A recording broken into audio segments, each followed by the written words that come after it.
పేదవాడి పక్షాన నిలబడతాం, ప్రజా గొంతుకై నినదిస్తాం. వాయిస్ ఆఫ్ వాయిస్లెస్, తెలుగువారి మనస్సాక్షి సాక్షి టీవీ. సాక్షి టీవీ ప్రసారాల కోసం మీ స్థానిక కేబుల్ ఆపరేటర్ను వెంటనే సంప్రదించండి. పేరుకి మాలీవుడ్ యాక్టర్, కానీ దుల్కర్ సల్మాన్ తెలుగులోనే ఎక్కువ సినిమాలు చేస్తుంటాడు.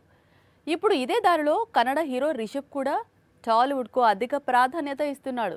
ఆల్రెడీ సుకుమార్ సీక్వెల్కు డేట్స్ ఇచ్చాడు. ఇప్పుడు మరో మూవీకి గ్రీన్ సిగ్నల్ ఇచ్చాడు. తెలుగు హీరోలు చేయాల్సిన సినిమాలన్నీ పరభాషా నటులు చేసేస్తున్నారు. వరుసగా సినిమాలు చేయడం, 1-2 చిత్రాలు కమిట్ కావడం ఇప్పుడు నయా ట్రెండ్. ఆల్రెడీ దుల్కర్ ఫుల్ దూకుడు మీదున్నాడు.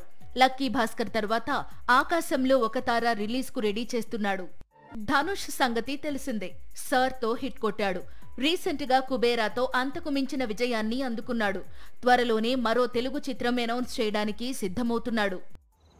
మాలీవుడ్ నుంచి దుల్కర్, కోలీవుడ్ నుంచి ధనుష్, శాండిల్వుడ్ నుంచి రిషబ్, ఇప్పుడు టాలీవుడ్ కు చాలా ఇంపార్టెన్స్ ఇస్తున్నారు.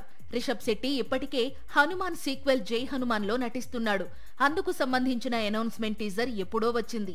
ఇప్పుడు సితారా ఎంటర్టైన్మెంట్స్ తెరకెక్కించే భారీ బడ్జెట్ మూవీలో నటించేందుకు డేట్స్ ఇచ్చాడు. ఇది రిషబ్ నటిస్తోన్న 2వ తెలుగు చిత్రం. గతంలో ఆకాశవాణి చిత్రాన్ని తీసిన అశ్విన్ గంగరాజు తెరకెక్కిస్తున్నాడు. 18వ శతాబ్దం కథతో చాలా ఆసక్తికరంగా ఉండనుందట.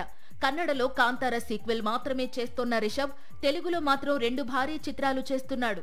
ఇక హిందీలో మరో 2 భారీ చిత్రాలు చేయబోతున్నాడు.